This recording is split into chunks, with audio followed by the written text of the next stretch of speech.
And thank you for coming back and doing a part two. I've got a lot of lovely questions lined up for you today. I thought we could start off with this. If someone's just clicked on this video right now and they see you and I talking, what, in your opinion, what would be the reason they'd want to stay on this video, and what credentials do you have to talk about breath work and breathing? Well, for one thing, what's really important to understand is that breathing and respiration are two different things. And there's a lot of misunderstandings and misinformation out there about how breathing is connected to respiration and when respiration is good and when it's not. And a lot of people, have impressions that there are certain kinds of mechanics, for example, that are good, and that therefore, as a result of that, your respiration has to be good too. There's a lot to say about how respiration and breathing are different. That in essence, respiration is more chemical and physiological, and breathing is very psychological. That we learn breathing habits. We don't really learn respiratory habits, but we learn breathing habits. And this is an important distinction to understand. Yeah. Can you give me a few examples of breathing habits then that we've learned? Can you bring that to life for us? What does that mean? Well, first of all, we learn habits all the time, unconsciously. And these habits, include almost every aspect of our physiological functioning. For example, my sitting here right now, and I move my eyes a certain way, and I move my head in a certain way, and I move my hands in a certain way, and I have a certain posture. That posture was learned somehow at a very early time, and it's pretty rigid. It kind of stays with me, right? You can often identify someone just by the way they talk or the way they stand. I mean, these are habits, and they're generally pretty permanent. They really work for us. Otherwise, we just kind of fall apart as an individual. We'd be an entirely different person, next year if those habits didn't stay in place. And breathing, works the same way. Breathing is a behavior, just like moving my arm is a behavior, or moving my head is a behavior. Breathing is a behavior. And so we learn habits just the way we learn habits like I'm exhibiting right now with my hands. And those habits, unlike a lot of other habits, like habits I may have in the way I sit and so on, those habits can have profound effects on physiology, because when you change breathing, you change respiration without realizing it. And it can be changed in a negative way, not just in a positive way. And so that behavior becomes a pretty interesting, amazing kind of a behavior, as it kind of articulates what's going on in our bodies as a whole as respiration gets affected. So in that way, the interest in breathing as a behavior is really right on, because of its widespread effects as compared to other behaviors like the way I'm sitting right now, or just raising my hand or something like that. And so an example of a behavior that people learn is that when they feel stressed, or they feel anxious or threatened, is that they go into a defensive kind of a position, and they take over unconsciously, muscle activity and all kinds of physiology, including breathing, where they may hold their breath at that moment, which is a sign of taking over the breathing. Those aren't the reflexes that are regulating the respiration, because obviously breathing goes together with respiratory reflexes. But we learn these behaviors like we take charge of the breath, and then the reflexes can't do their job. And so a lot of people, when they take charge of the breath, may hesitate for a moment in holding a breath, but then they'll take larger breaths. And that somehow gives them a sense of control. And it may allow them to control their anxiety a little bit as well. They feel more in charge when they do that. But what happens is the reflexes that are regulating the respiration aren't operating anymore. And so the mechanics of breathing get desynchronized with what the respiratory requirements are. So as I take these larger breaths, a lot of people think, oh, that's good because I'm going to get more oxygen. But this isn't true. When you take that larger breath, really what's important to understand there is that you're losing carbon dioxide. And carbon dioxide is fundamental to health. I mean, your body creates carbon dioxide and uses it. Carbon dioxide isn't out in the atmosphere for you to use. The concentration of that carbon dioxide is extremely small. You can't get enough carbon dioxide by breathing it in from the air. You generate it in your body. Your metabolism, as everyone knows, creates the carbon dioxide. And then you get what you need, the carbon dioxide that you need to have at all times. And then you get rid of the excess carbon dioxide. But you have to keep the right amount. And those reflexes control it. So when you take over the breath and you take a larger breath that makes you feel more secure and protected and so on, you lose carbon dioxide. And as a result, you mess up your physiology radically in seconds. It's not like over a period of a month.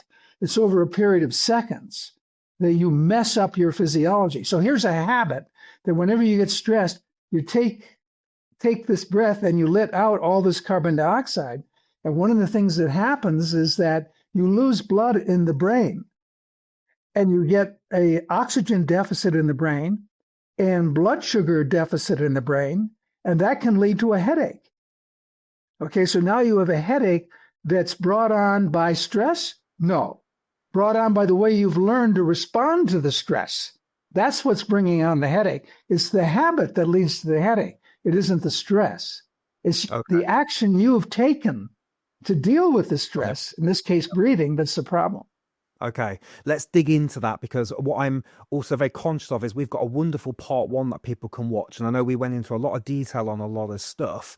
And so but I never really felt like we tackled the habit bit. So let's break that habit down a little bit if we can. So how are we learning that habit? Is that from parents, from school? And how do we break that habit in your experience? So just break those 2 bits down for me if you can. Well, that's quite a few questions. Yeah, we can break them into 2 parts. This is fine if I can remember them all.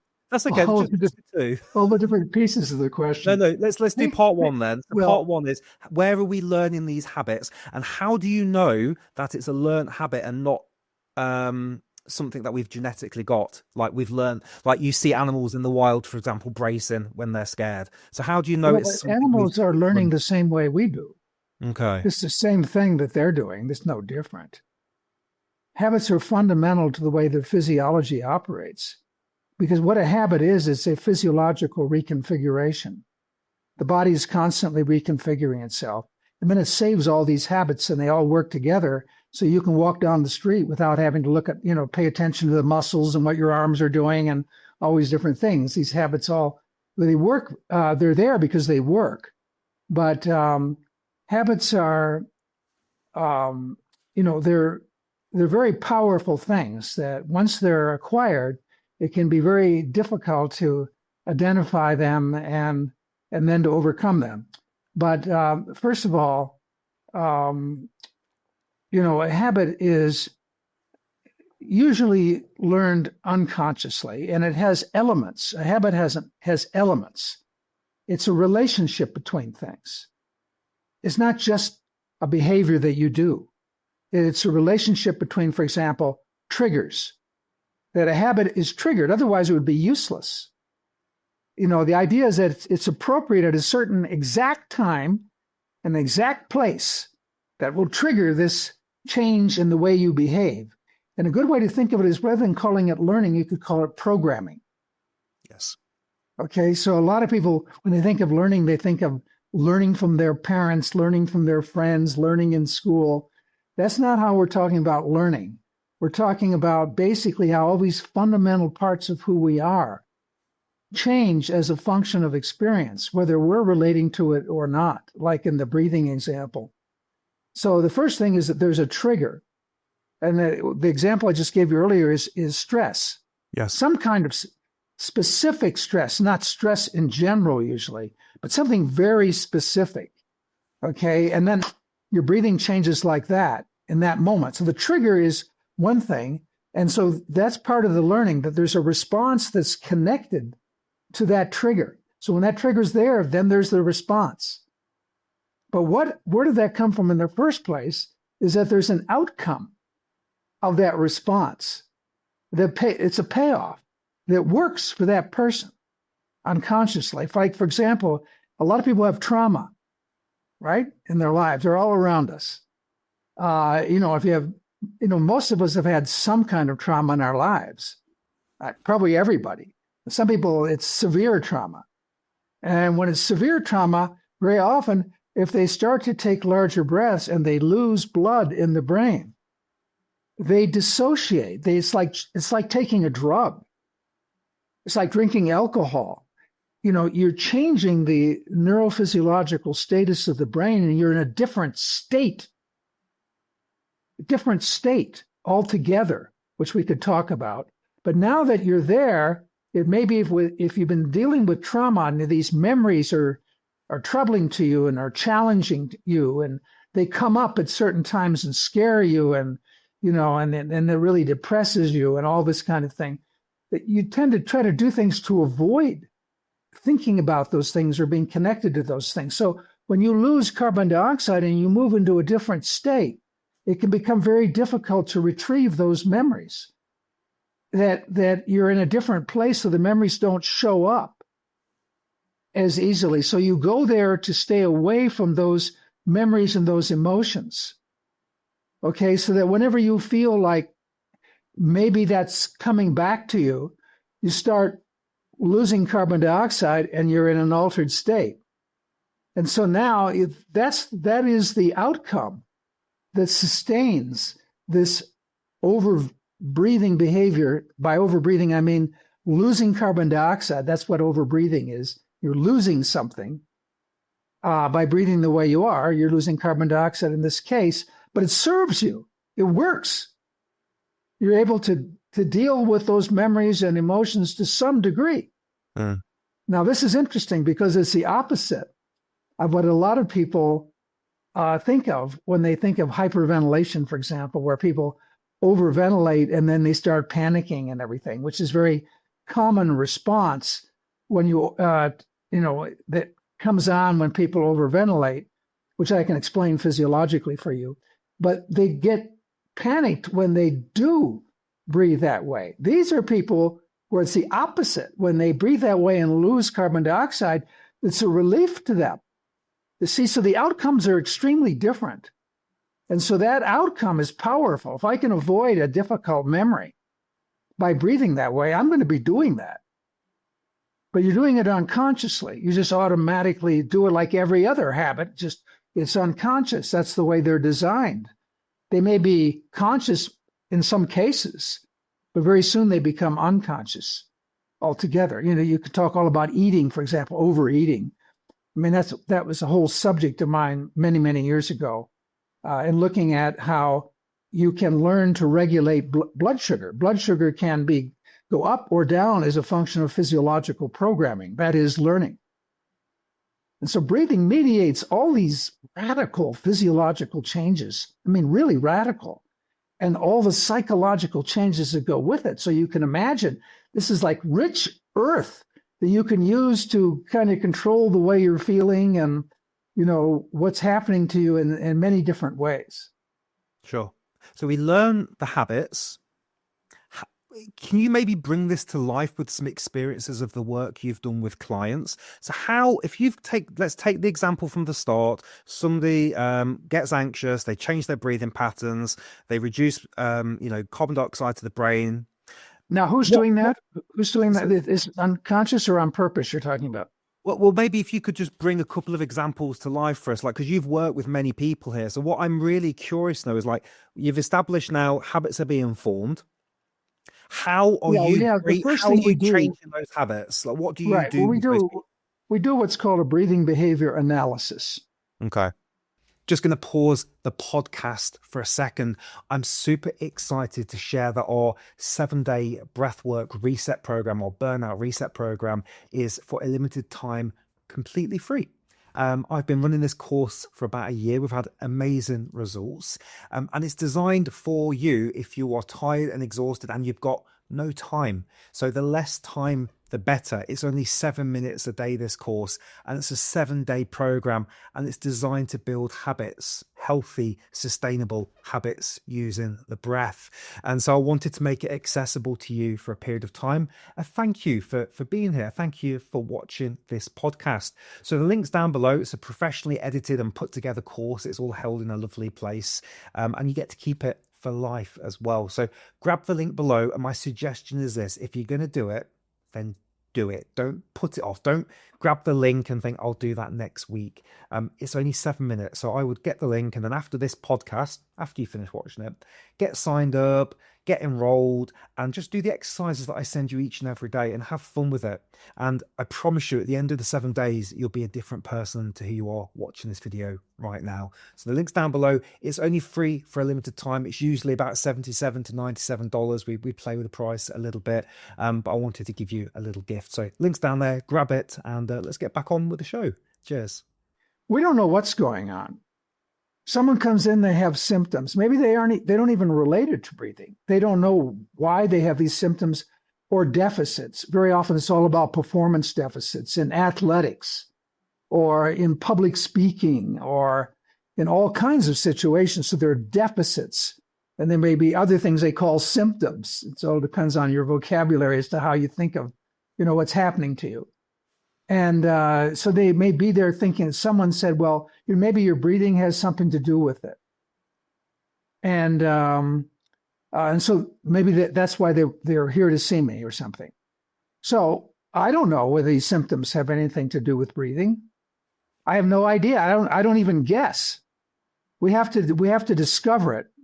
We have to go in there and try to figure out what's going on. That's what the breathing behavior analysis is. It's an interview. So I give you a couple of forms, or maybe just one form to fill out. And you have all these different symptoms or deficits, things that are a problem for you. And then there's a kind of a record of your history, of things that happened to you earlier in your life. They may be physical, maybe an automobile accident. There could be all kinds of things. And then I see that information, and that becomes the basis for our conversation. We have a conversation. That's what we do. And then we have an instrument, and we measure the carbon dioxide content of your breath. At the very end of your breath, we're interested in knowing what the carbon dioxide reading is, because at the end of your breath, that tells you how much carbon dioxide you're keeping, not getting rid of, but keeping in the lungs. Because you need to keep the right amount of carbon dioxide in the lungs. And if you do, then when the blood comes through the lungs, which has a lot of carbon dioxide, it's only going to give up the amount that's necessary. That is, whatever you keep, it's going to dump carbon dioxide until the concentration of carbon dioxide in the blood is the same that it is in your lungs. So it's the same. The blood has the same amount your lungs have. If you lower the amount of carbon dioxide in your lungs, then the blood that comes in will leave with less carbon dioxide. Whatever you keep is what the blood is going to equilibrate to as it goes out of your system back into general circulation. So we look at the end of your breath to see what the CO2 level is, and that tells us what the CO2 level is in your blood. Okay? And it needs to be at an exactly correct level. And if you let the reflexes do the job, they will. So what I'm interested in now is seeing whether or not you have a habit that's messing that all up. So if you lower the carbon dioxide, you get unbelievable changes in physiology. I mean, it's a huge list, and a lot of them are almost instant. Others take a long time. There's some long-term effects or subtle effects, changes in personality, changes in emotion, and everything that these changes in physiology will regulate, unlike other behavior like moving my arms and legs. And so now I want to know whether there is a dysfunctional habit. So here we are, and I look at all this stuff, and we start to talk about the symptoms. We talk about the deficits, and we talk about this history you have. Like, for example, a young man who was a track star. He was on one of the major university track teams, and he was at the top of his game, and he went for surgery. That's all, on his ankle. He had surgery, but he had difficulty coming out of the anesthesia. And he struggled to breathe as he came out, and there were problems. And when he went back to do his sport, in the winter in the gym, they do their sport all year round. They may perform primarily in the spring and track or something like that. But he couldn't run anymore. He would run and he would get totally out of breath. And he would feel like he was suffocating. He couldn't run. This really incredibly talented young man who couldn't run anymore. Had done it all his life. And so his parents, who were Stanford professors, referred their son to me to talk to. And initially he was very resistant. It was nothing to do with my breathing. He couldn't imagine anything to do with breathing. Where did that come from? And he never had that problem before. But what happened is he developed a phobia. Just like you're going to develop a phobia anytime. A dog bites you, and a little kid has a phobia now. Okay, so he didn't know it, but he had developed a phobia. So that when he would start to run, he would feel himself having to take larger breaths. And that experience triggered fear. And it triggered his trying to take yet larger breaths. There was this phobia in there. And he'd just try to take larger breaths. And he'd lose carbon dioxide. And he'd just be a basket case by losing that carbon dioxide. You can't perform. If you lose carbon dioxide, you're out to lunch. Couldn't function. So, it's about interviewing him. I saw he'd had surgery. I didn't know that. I said, you had surgery. Tell me about when this problem occurs. It occurs when he tries to run or when he tries to exert himself. That's the trigger, exertion. Whenever he exerts, he gets this feeling he got when he came out of surgery where he couldn't get enough air. And he had this tremendous fear. And then he just started trying to get more air and lose all his carbon dioxide, which will exacerbate the hell out of fear. Because when you lose blood in the brain, you get what's called disinhibition. In other words, inhibition breaks down. And there's a release, like you drink alcohol. There's disinhibition, where you get loud and start talking all over. That's disinhibition. The alcohol produces that, right? Disinhibition. Overbreathing produces disinhibition. So the emotion just emerges, and if you have a little bit of an emotion, like, say, fear, then you get terrified when you overbreathe. So he's overbreathing. He feels he can't get enough air. It feels like he's suffocating now, and it's just like what happened when he was coming out of surgery. It's a vicious circle. And so the trigger is this effort that he makes. Okay, the physical effort that he makes, that's the trigger. And what's the behavior? He reaches for more air. He takes over. Rather than allowing the system to work, he takes over. That's his solution. And it doesn't work. You see, and it works against him. So what does he do? He just stops running. And then it would take him a half an hour to recover after trying to run for a minute or two. It would take him a half hour to recover because he's sitting there trying to take more air. And what he's doing is losing carbon dioxide. When you do that, you get dizzy as hell because you've lost all this blood. So now you have hypoxia and you can get a headache very quickly while that's going on. You're struggling with it. But when you walk out of the room, say you have to go, you're in the gym and you got to go because you have to be somewhere. He leaves the room and he's fine. Well, that's because a different trigger. There's a different trigger. It's not the same trigger anymore. He breathes normally and everything restores itself. So you go in there and try to identify that. Because when he was sitting there and I have him hooked up to looking at his carbon dioxide, by the way, that's an instrument called a capnometer. It's an instrument used in surgery, critical care. It's used everywhere in medicine. When he's looking at his carbon dioxide level, I'm working with him on Zoom, and I can see his carbon dioxide level is totally normal. Everything is normal. Well, of course it's normal. There's no trigger for it. Habits have triggers. The trigger isn't there. But as soon as I got him on an exercise bike, he started to pedal, his carbon dioxide dropped like a rock. And then he'd get all these symptoms. The phobia would come on. So I could see what was going on. He could see what's going on. They could see that whenever he engaged in physical activity, this would come on. So what do we do with him? We do with what is called negative practice, where you learn to take ownership of the habit.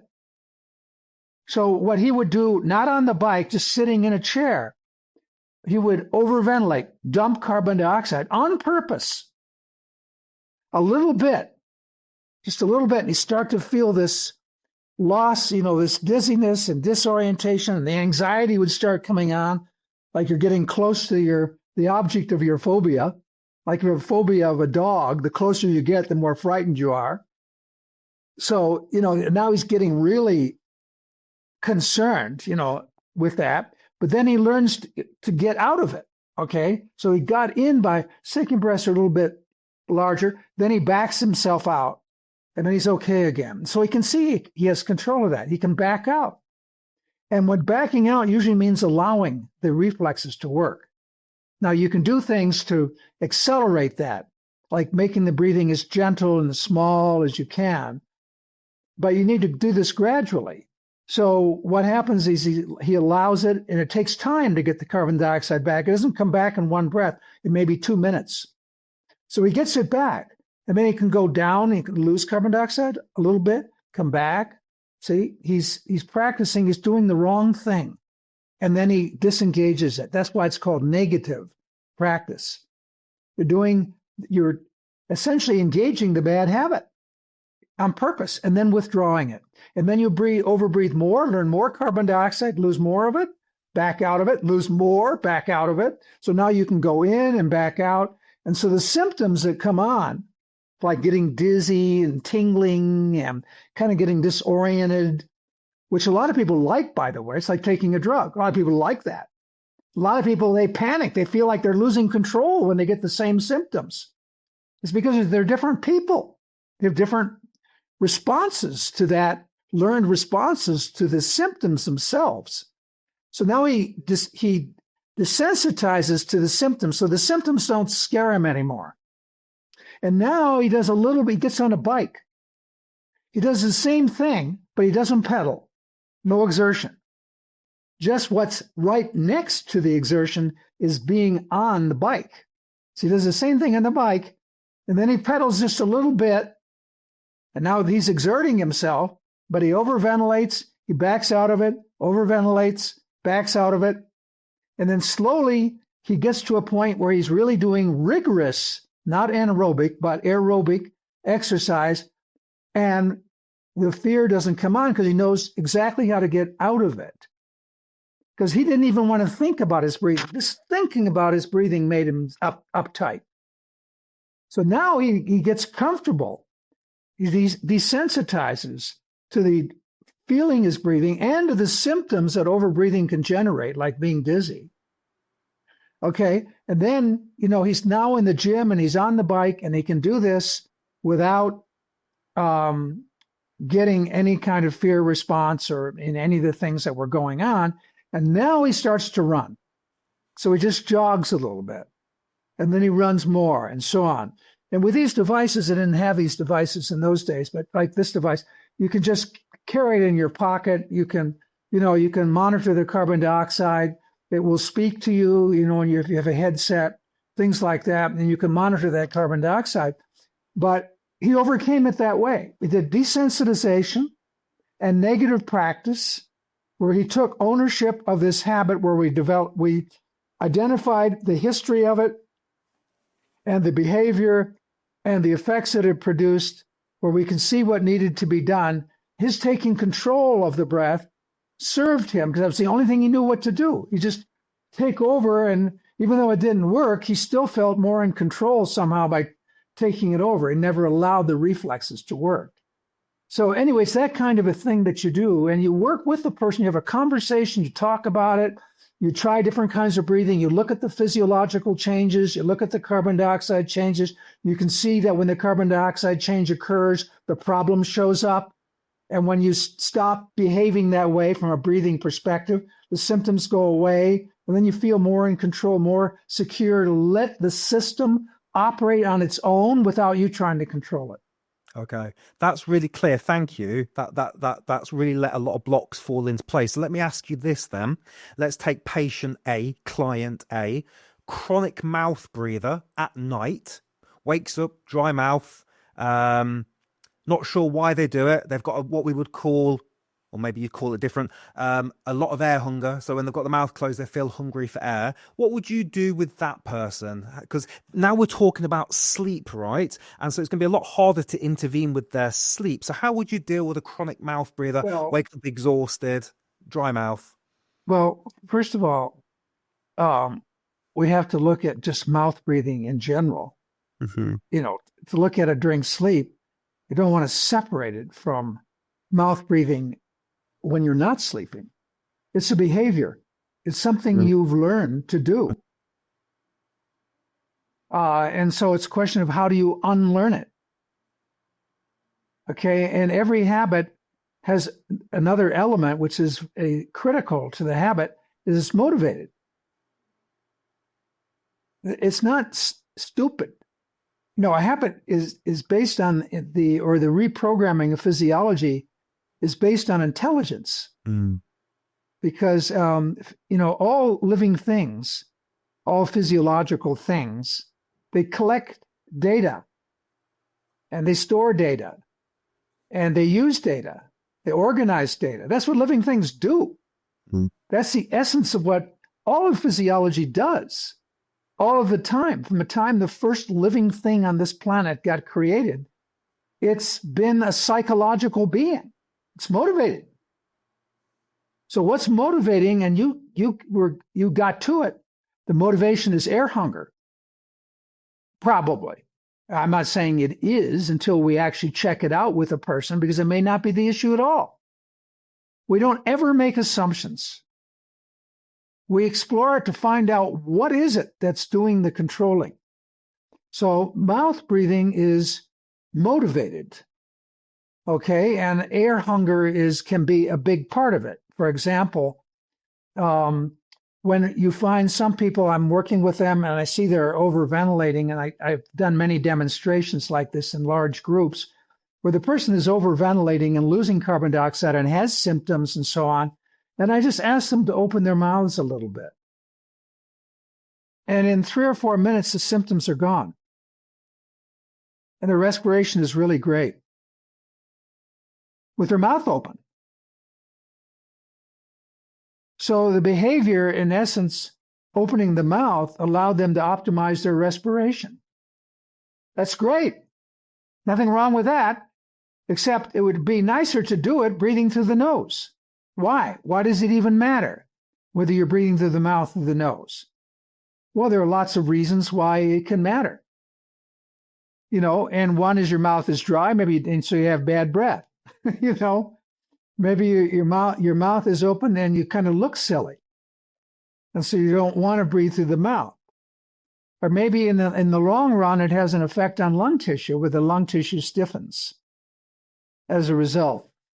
And there are, various things that may happen in a child with the mouth open, the movement of the teeth, because you don't have the tongue up against the palate.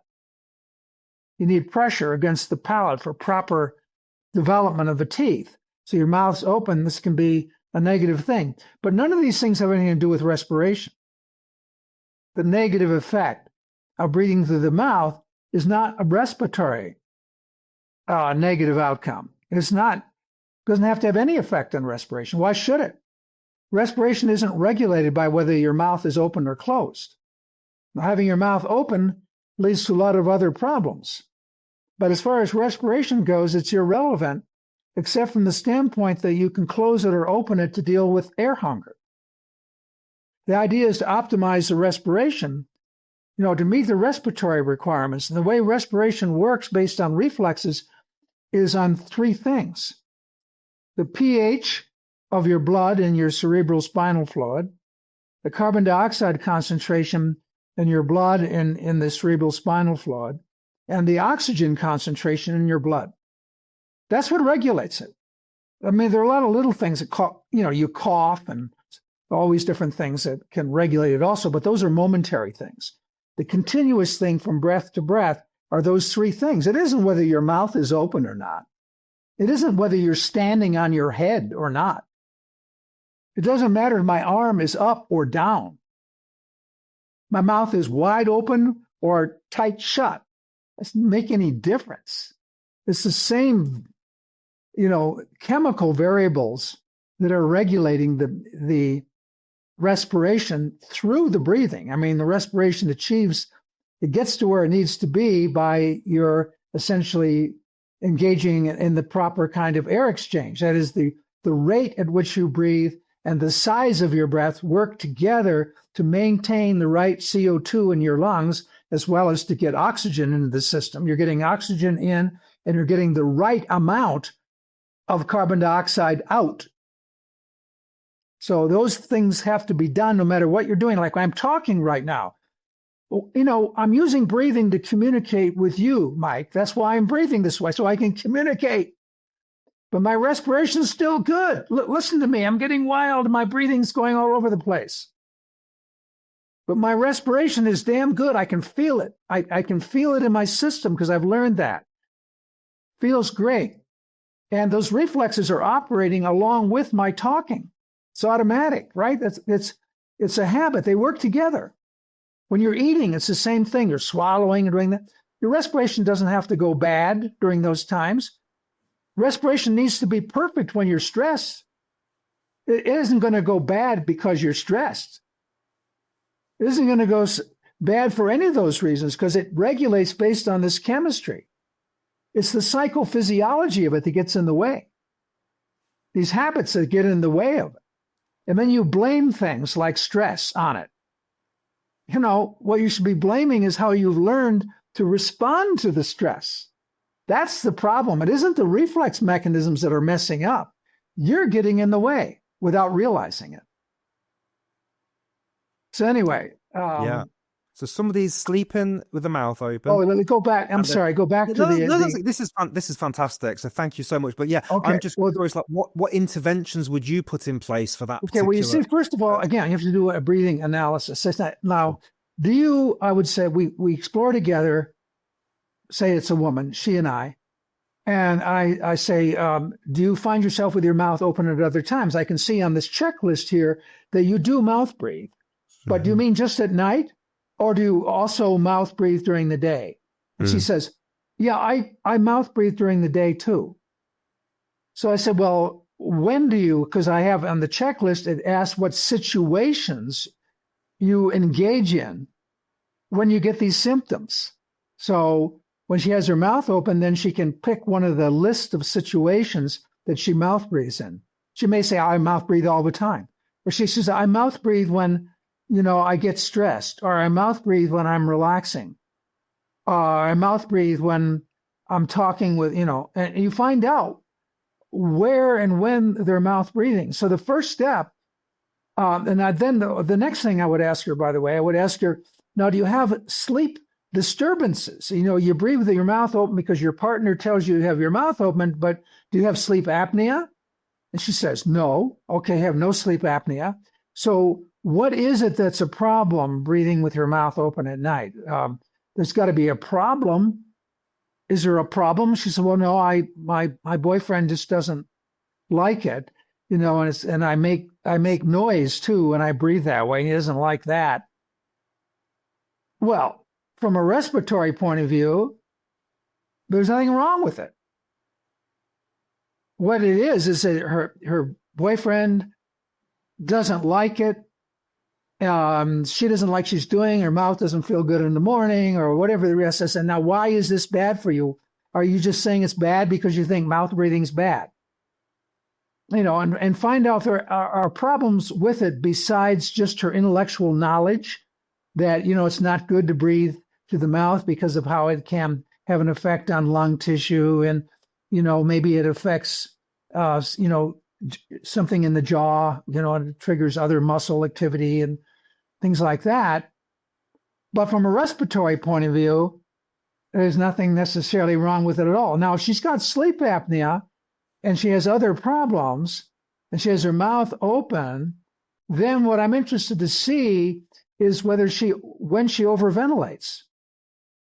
is mouth breathing a way of controlling the overventilation, like you were suggesting, that there's air hunger, because I talked to her about air hunger, and I have her mouth breathe in front of me. I have her mouth breathe for 2 minutes. Then I have her breathe through the nose for 2 minutes, then through the mouth for 2 minutes, then the nose for 2 minutes. I look at the carbon dioxide changes in each of those situations. And then I ask her, I said, which one did you like? She's just sitting here in front of me, or she's on the internet like you and I are. And I said, which one did you like the most? She says, well, frankly, I like the mouth better. And I said, well, why? I mean, what is it that you like about the mouth? Well, I don't have to think about my breathing. It's just, I don't even notice it. You know, I just have to do, it's just so minimal. I can just go on and do my things. When I'm breathing through my nose, I feel like some of the time suddenly I feel like I'm suffocating. So, well, do you have a problem with your nose or a structural problem? Oh, no, my nose is fine. But I used to. I had a real problem with my nose with polyps when I was a kid. Oh, maybe there's where she learned, because air hunger is learned like any other motivation. Like a phobia, fear, that's learned, right? Air hunger is just like a phobia. You can learn it just like you learn a phobia. So now she's got these nasal polyps. She can't breathe through her nose, and she struggled, so she would breathe through her mouth, and it worked for her. And we find that out from the form that we've filled out and the conversation we have together. I find that out in 3 minutes. Yeah, when I was a kid, I had the nasal polyps. So the nose, when I go to my nose, I just generally tend to get air hunger. Not always. And I said, well, look, let's focus on those situations where you breathe through your nose and you don't get air hunger. We go there and try to find out, why is it you're breathing through your nose? You don't have any air hunger there. You feel comfortable in your nose, but these other times you don't. So you're getting into the psychology of it. That's what it's about. It's the psychology of it. This is what she learned and how it's playing a role in the way she breathes as an adult. She's 52 years old. She's still doing the same thing. That's how habits are. Phobias don't go away simply because you ignore them. Okay? So then we need to address the air hunger issue. That's what we have to do. It's not about closing her mouth, put tape over it. It's about learning to like to breathe through your nose. It's not about forcing yourself to do it because it's the right thing to do. That doesn't work.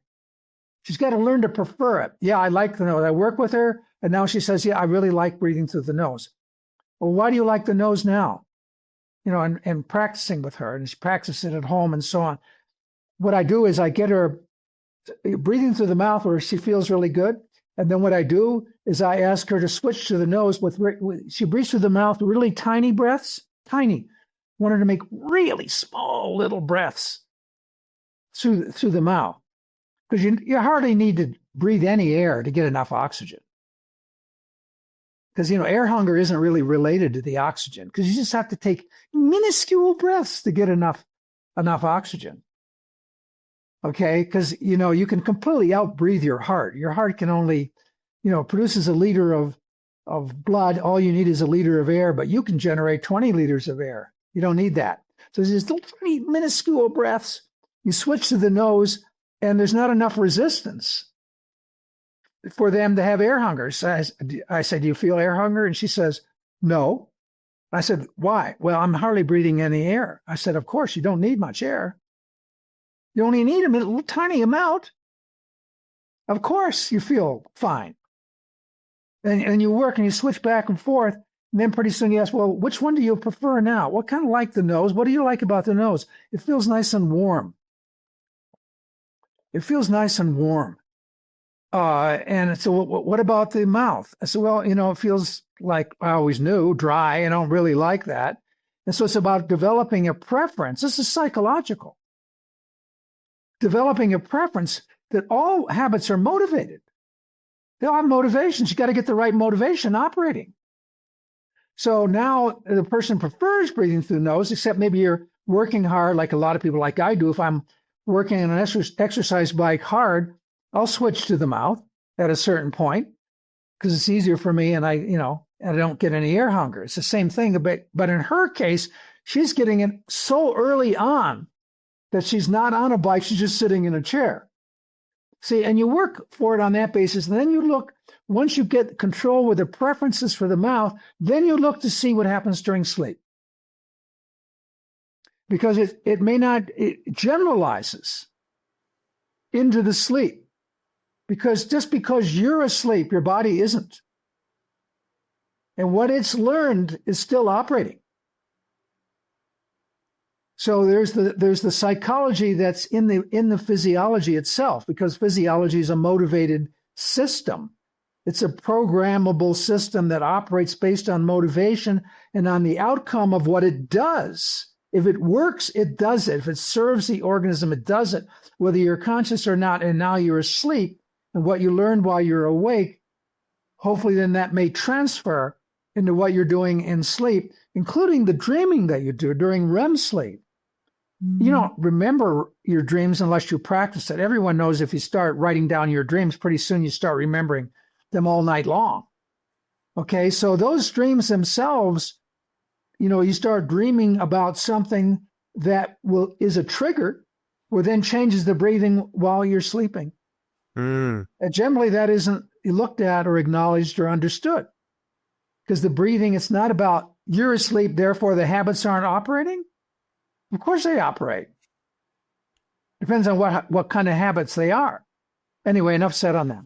No, really good. So what would you say then to those people out there that have had these wonderful anecdotal experiences of mouth taping, nasal strips, and suddenly getting the best sleep that they've ever had? Because see, what they're doing is that you're manipulating the triggers. It's like if you're getting headaches and you're blaming it on stress, why would stress produce a headache in you and not me? I get extremely stressed and never get a headache from that, but you do. Oh, I'm just so sensitive, it's my vascular system. And you're trying to find some physical explanation. You don't realize what you've done is you've learned to take control of the breathing. When you get stressed, you lose blood in the brain, you get a damn headache. So now you avoid stress. That's your solution. If I avoid stress, I won't have headaches. Yeah, then you're going to avoid most of life. Most of life involves stress everywhere. So now you have to run around being real cautious, and you have to quit your job and get a different job because you can't deal with these headaches, thinking everyone's blaming it on your body. Well, they're right, but they're not blaming it on the right thing. This is what the body's learned. That's the problem. So what has your body learned? How has your body programmed itself based on the way you live your life? So in this case, what you do is you disengage the over-breathing that the stress triggers as a habit. You get rid of that, and now you can get stressed without getting a headache. So it's like putting tape over your mouth. What you're doing is just blocking the habit. You aren't addressing the habit. Get rid of the habit. Who wants to put tape over their damn mouth? Okay, and you have to ask yourself, why? Usually it's because there's snoring or there's, sleep apnea or something like that. And it may not be related to, there may not be anything wrong with it from a respiratory point of view, although there may be. You don't know until you check it out. So we have people like, there's a clinic we work that one of our customers in my capnography company that I started 25 years ago is a sleep center in Stanford. And they have 70 of these instruments, and they rent them out to people. And so they look at their CO2 levels during the sleep and record all that. And then there are people that we've trained in the private university that we started quite a few years ago, where they earn a master's degree in breathing behavior analysis. And then they provide the service for those patients so they can essentially address their sleep disorders. And it's about working with them while they're awake. You can't work with them when they're asleep. But then you look at the physiology during sleep, because they record that physiology. They've rented those instruments from the sleep center. and they monitor that, and they can see how that improves over time, and what happens to the apnea they're suffering with, or whatever other disturbances that may be involved. Gotcha. It's about understanding physiology, in this case breathing, as a psychologically driven system. That it's not a plumbing system. It's like, if you look at a computer and you try to fix computers simply by replacing hard drives and motherboards and graphics cards, how far are you going to get with that? You just keep replacing them, and all the software. I mean, computers are about software. And if you work with a computer and don't even know it has software, where's that going to take you? You own a computer to do things with the software. You don't own a computer to do stuff with the hardware. It's all about programming. And so here you are, a computer doctor, and you don't even know that computers operate with software? Where would that take you?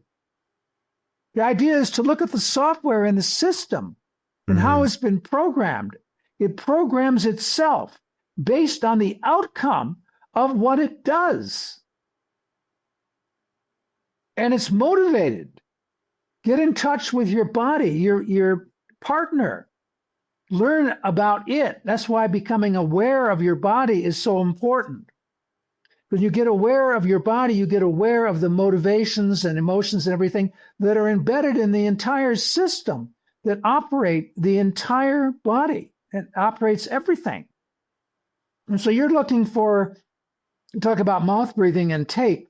It's like trying to fix a software problem, by buying a new hard drive.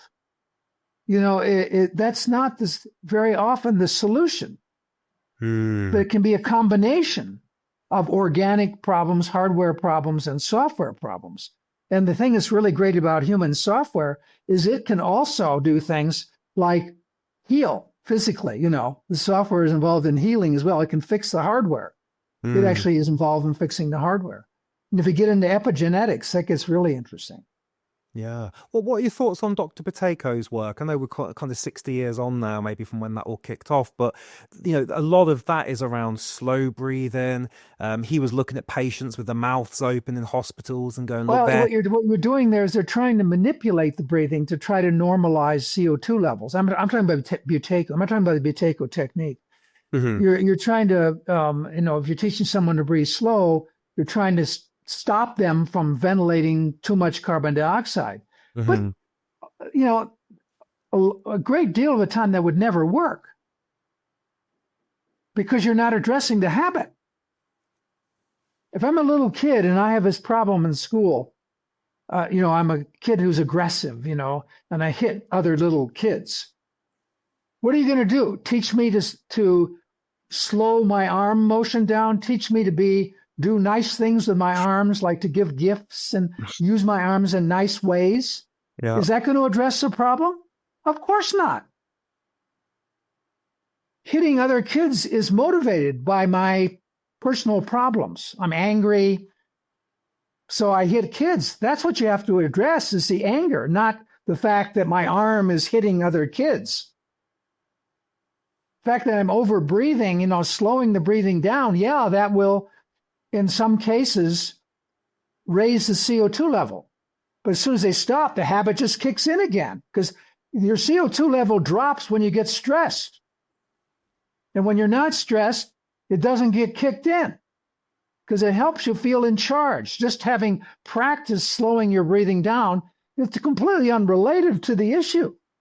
Like if I'm over breathing, control my trauma, what good is slow breathing? I'm just going to overbreathe I'm going to struggle to overbreathe no matter what I do when I feel that trauma coming towards me. You got to address the habit. It's not just learn to slow your breath down. We all breathe slowly at times. And a lot of people are terrified when they slow their breathing down. You slow their breathing down, they get really frightened. Other people, you speed the breathing up and they get really frightened. It's because the experience of the breathing itself triggers learned emotions. Like you could have a phobia to fast breathing.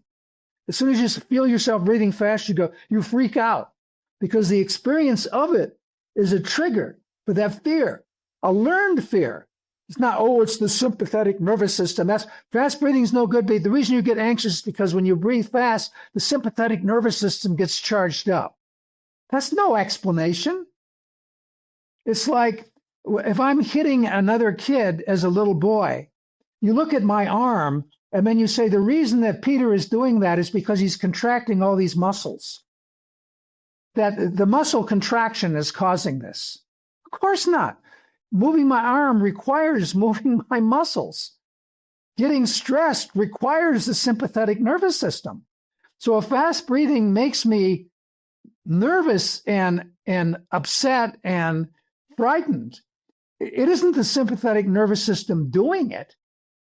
Something has caused me to get frightened for the sympathetic nervous system to operate. That's what fear is. It's all about the sympathetic nervous system operating in a certain context.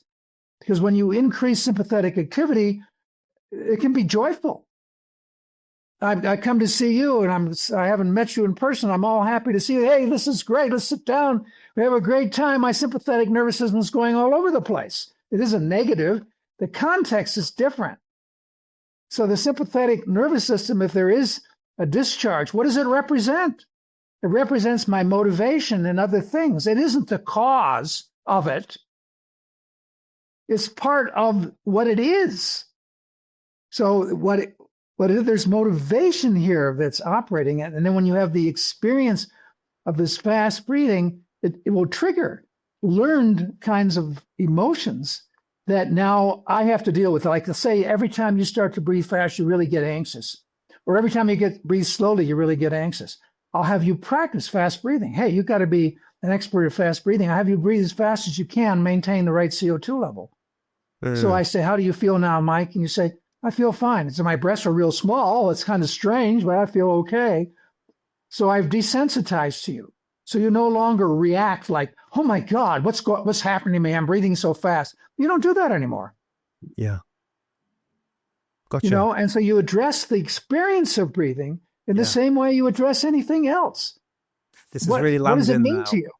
Yeah, this is really so what are your thoughts on coherence breathing, which is also known as cardiac resonant frequency breathing? It's around 5.5 breaths per minute.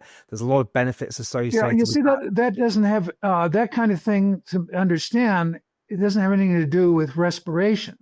Sure. What does it have to do with them? Because respiration is all about meeting basic chemical requirements in the system. And you see, breathing controls and regulates the pH of your body from breath to breath. And that's one of the reasons it throws off, it creates all these incredible symptoms. Like 60% of the ambulance runs in New York City are because of people who suddenly start breathing in a way that changes the pH of their system. And they get these wild symptoms and call 911. And then, as we call it in the US, 911, you call that and an ambulance comes to pick you up. And so, there's that trigger operating in the situation. Now, this coherence breathing and all that kind of thing, there's some really good stuff in there about that for people who know about it. I mean, people who are really, really informed. One of our faculty members two of our faculty members in our school are major leaders in HRV kinds of things. And you have to understand that, even though you might have be breathing at 5.5 breaths per minute, you can be over breathing very substantially and be in real trouble from a respiratory point of view. That 5.5 doesn't tell you much of anything about respiration. Any pulmonary doctor will tell their students never to make a judgment about respiration just simply based on breathing rate. I have all kinds of slides, people breathing at 6 breaths per minute, that shows them at extremely low levels of CO2, and they're in real serious trouble. And I can show you lots of other slides of people breathing at 25 breaths per minute. who have perfect carbon dioxide levels, that have excellent, they've optimized the respiration beautifully. So that rate doesn't dictate that. So to look at 5.5, why is that a good rate? From a respiratory point of view, it's irrelevant. From other points of view, where you're trying to do something like you do things with your arms, for example. You can rock your body like a little kid, sit here, rocking, and it relaxes them, right? It's a ritual like the little kids do, like kids with autism will rock like this. And we often rock ourselves to sleep, in a rocking chair, or we dance. It's real physical, and it's, a lot of energy, and we're dancing, and it creates a state of mind. And I'm dancing with my partner, Sandra, and she and I are looking at each other, and we have this feeling about each other. And it's a ritual. People use breathing the same way. It had nothing to do with respiration, zero. But it's a ritual, like you slow the breathing down. It's like I'm slowing my body down. Okay? And so then you can develop all kinds of rituals around the breathing and the movement of the body and what you're thinking about and the position of your head. It's all ritualistic, which can be very good, but it ain't got nothing to do with respiration.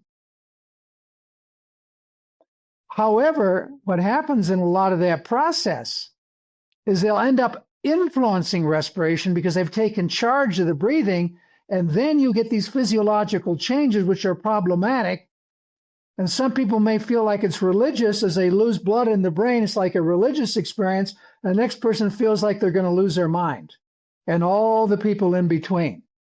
And then they give credit to the breathing, not understanding what they've done is compromise the respiration. And the symptoms that come about as a result of it are an experience that people have that they relate to in the way they think, and emotions that get triggered. There could be phobic responses, panic responses, feeling connected to the universe responses. It all depends on how the person relates to that experience.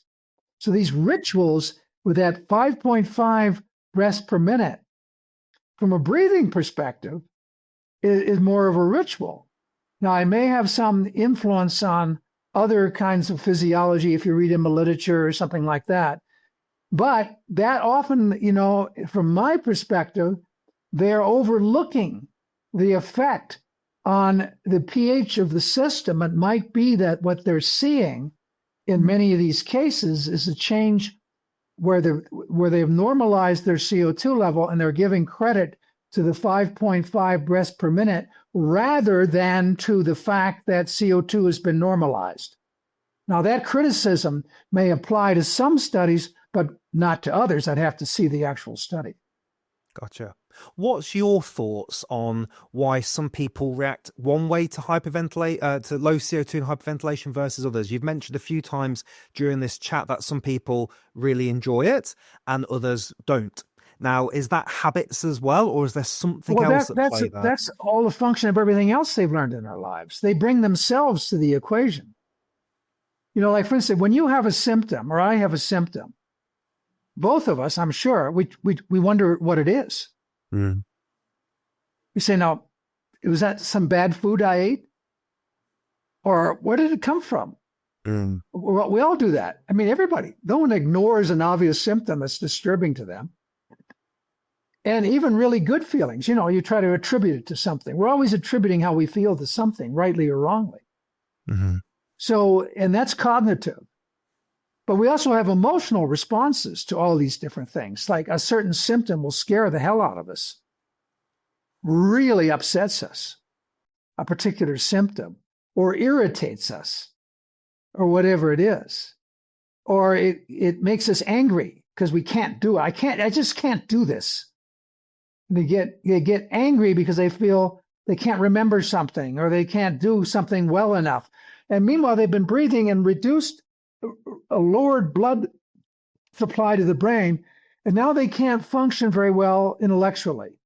An example would be a math professor that I worked with, he was actually, at the time I worked with him, he was working in the special forces of the U.S. He was a director in the special forces.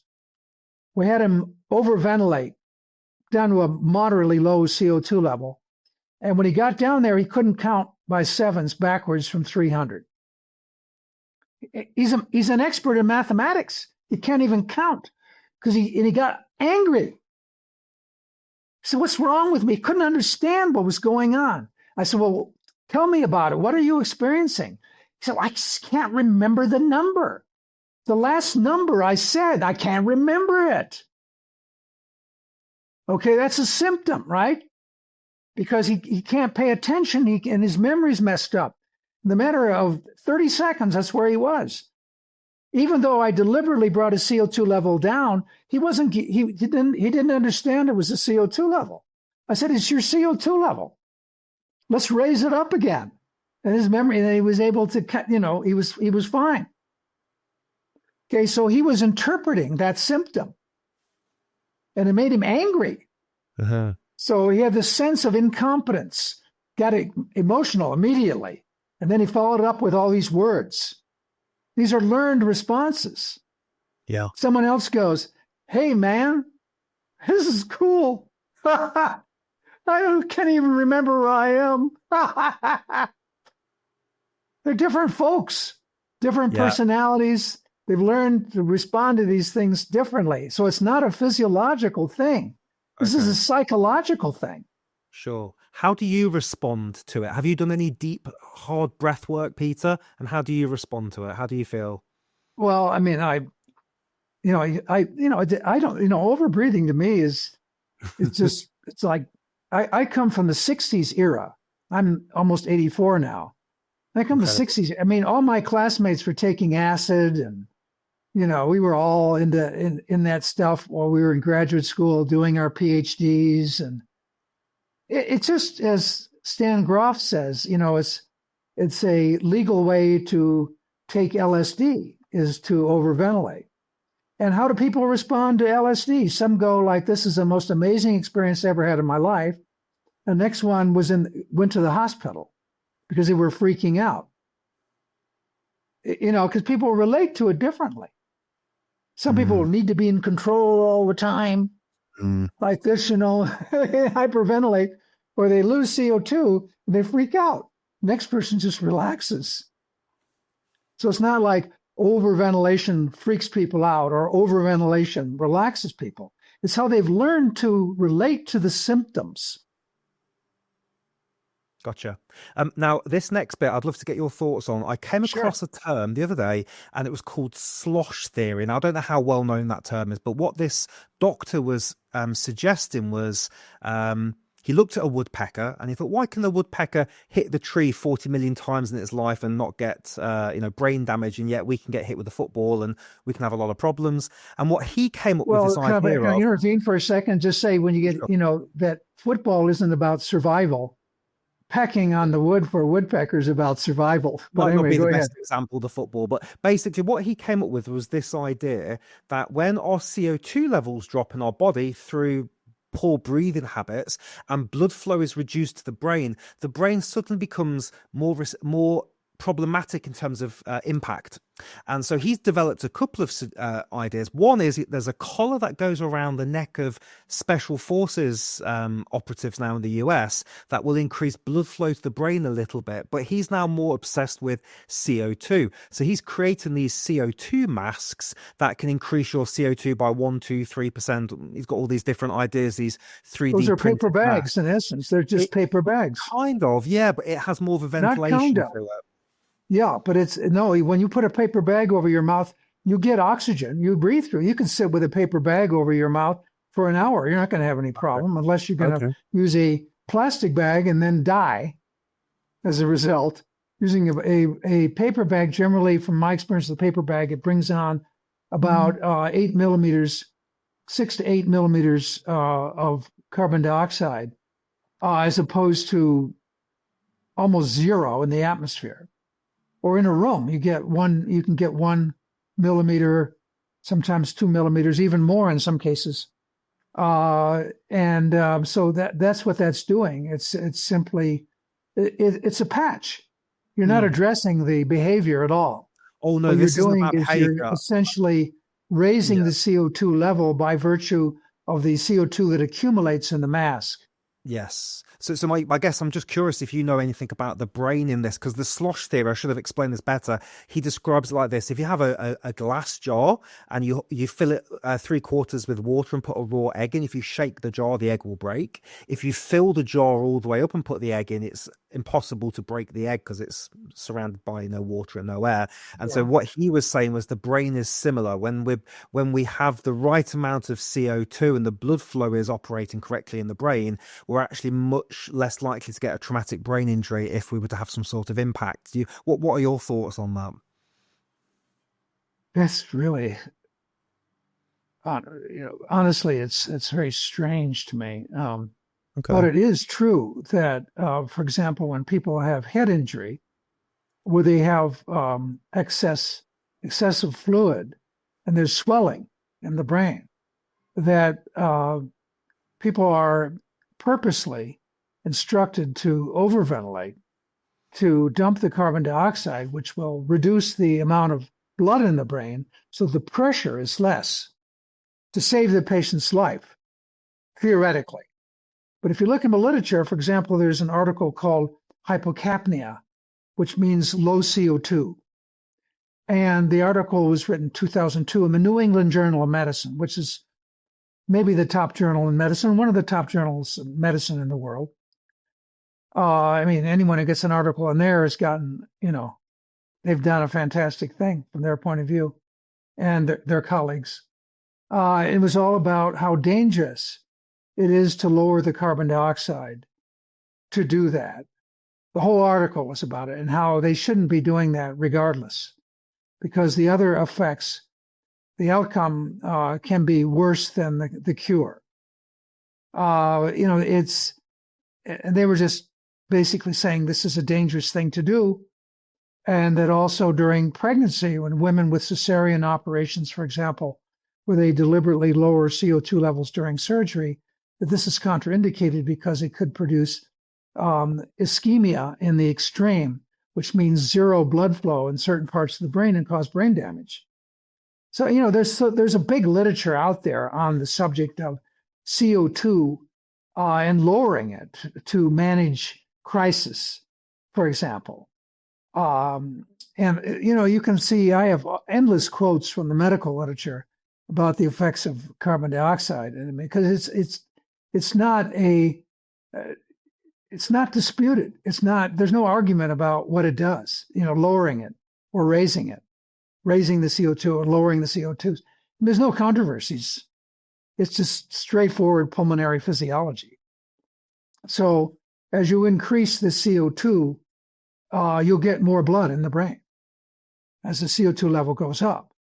And that's what you do in in our work in breathing behavior analysis, where people learn habits that maintain the CO2 at the normal level or even a little bit higher than normal level on an ongoing basis. It becomes part of who they are. You don't treat it as a medical problem.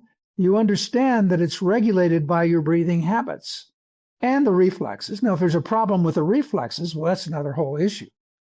But assuming there's no issue around that, and cardiovascular issues will change it. Like if you have insufficiency and the heart is weak and, it isn't moving much blood, then CO2 will start to accumulate in the brain.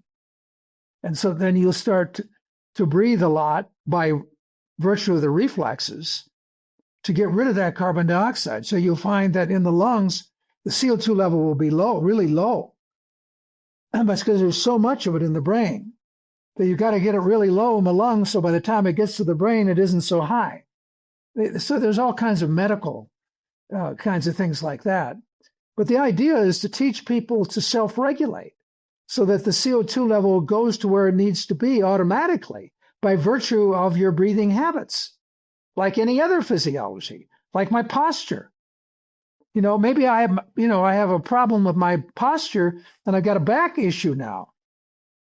The idea is to teach me posture so that when I walk around out there, I'm not walking that way. I don't do that anymore. Okay, so you avoid that back problem. So the idea is to get people to self-regulate. That is to allow those reflexes to operate. So whatever you're doing with your breathing, like I am right now, but it's not getting in the way of my respiration. And it's not. I can feel it. I know Yeah. exactly what my CO2 level is because I've worked with it so much.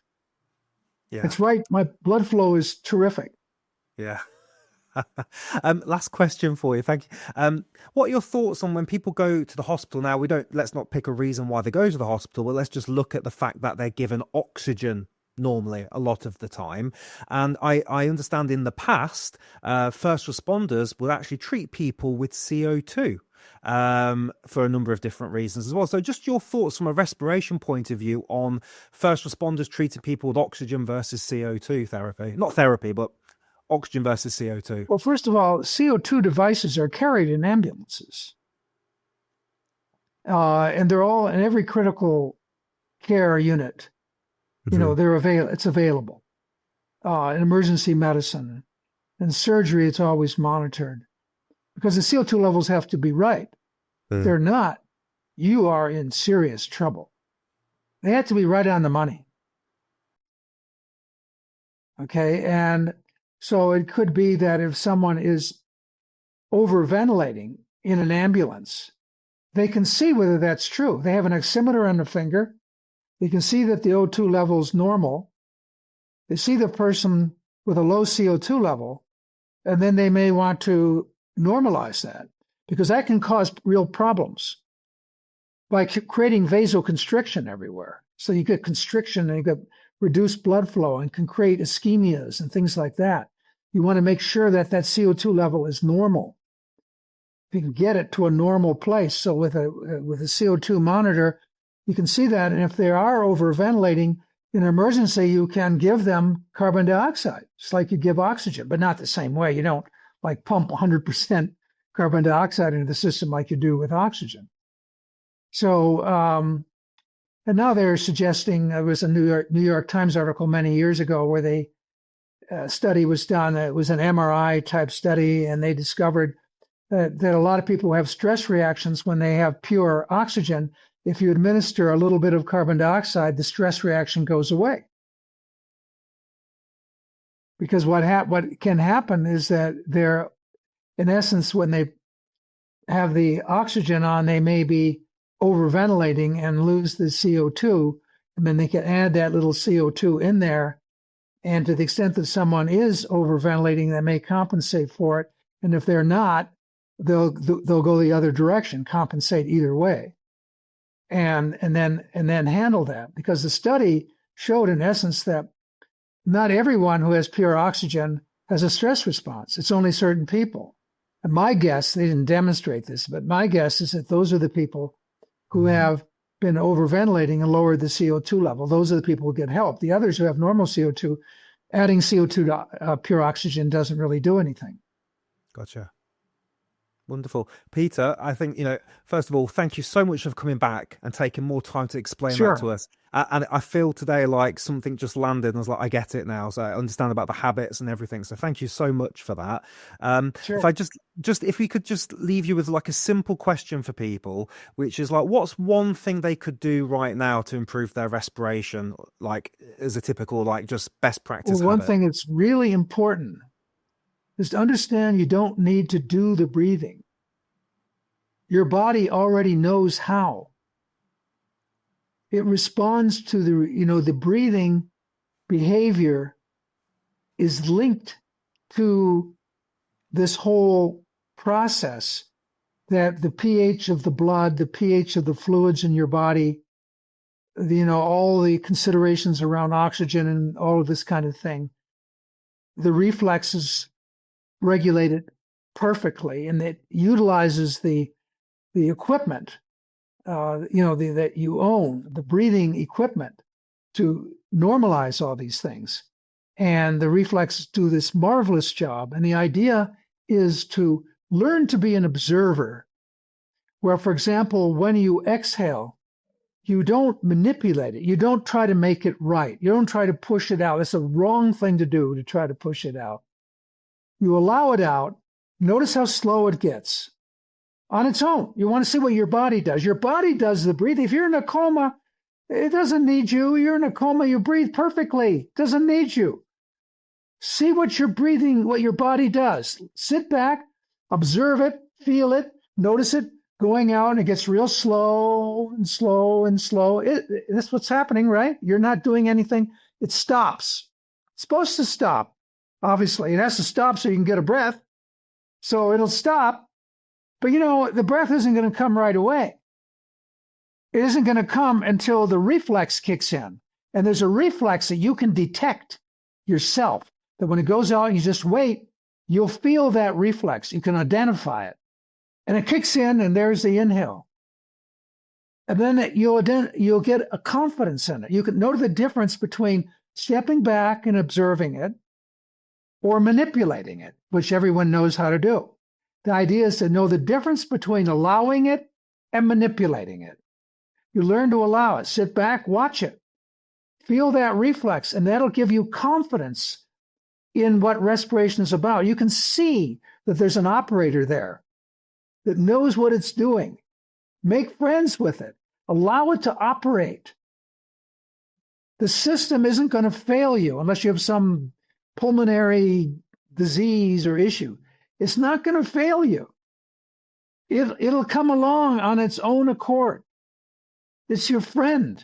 It knows much more about what it's doing than you'll ever know. You don't need to know. That's the beauty of it. You don't need to know. It's the experience of it that counts. Feel the respiratory system. Feel the breathing as it links with the respiratory requirements of the system. That's what I recommend. Observe, be aware of what your body does on its own, and then own it as a friend. It's a friend. Okay? And then notice when you're taking control of the breath. And when you notice it, let go, like you do with the inhale, the exhale I was just describing to you. Okay? That's going on its own. When you notice yourself controlling it, and you notice some dizziness or some disorientation, let go, which you can learn in that exhale, where you exhale, allow the inhale to come, then try to control it, then allow it, like 2 minutes of controlling it, 2 minutes of allowing it, so you can feel the difference, so that when you find yourself controlling it, just let go of it. Beautiful. Dr. Peter Litchfield, an absolute pleasure having you back on the show. Thank you so much for your time. And I'll make sure that everybody comments under this and follows all your links and all that good stuff. So thank you so, so much. And I look forward to speaking to you again soon. Thank you, Mike. I look forward to our next conversation, on or off the air. Hey, thank you so much for sticking all the way through to the end of the podcast. I mean this so much. It means the world to me that you would watch this podcast, engage with it, and stick all the way through. So genuine thank you. You're the reason that we do these interviews. I love speaking to all these people and sharing this amazing info. And I hope you got something from it. If something did stand out for you, then please put a comment on the YouTube video, because it'll help embed it for you, but it'll also give somebody else something that they can take away as well. And just while you're here, just a reminder that if you're exhausted, you've got any form of burnout, or you feel like you might be heading towards burnout, you've got some stress and anxiety, our 7-day burnout reset program is free for a limited time. And the only caveat I have, the only thing I'd say is, if you're going to do it, just do it. Don't delay, don't get it and then think I'll do it next month. Just do it. It's only 7 minutes a day, and I promise you'll feel different after 7 days. Each day I'm going to give you a different exercise to do. It's only a couple of minutes. At the end of the week, you will have felt all these different exercises that I've picked. I've chosen these amazing exercises, and you'll feel more relaxed, you'll feel calm, you'll hopefully sleep a little better, and you'll learn a few extra things about the breath as well. So the link's down below. We're normally charging nearly $100 for this. We're giving it away, just giving it away for free. So grab it while it is free. And I cannot wait to hear how you get on. If you're looking for something to do after this podcast, I would say get the course. I was going to give you a video to watch or something like that. Don't do that. Get the course, and I look forward to reading your comments below. All right. Have a beautiful day, and just know that whatever state you're in right now, whatever led you to to this podcast or this channel, know that there is hope out there and that millions of people have shifted their lives, their mental health and their physical health. And you too can do the same thing. And I believe in you and I trust you. All right. Take care. I'll speak to you soon. Cheers.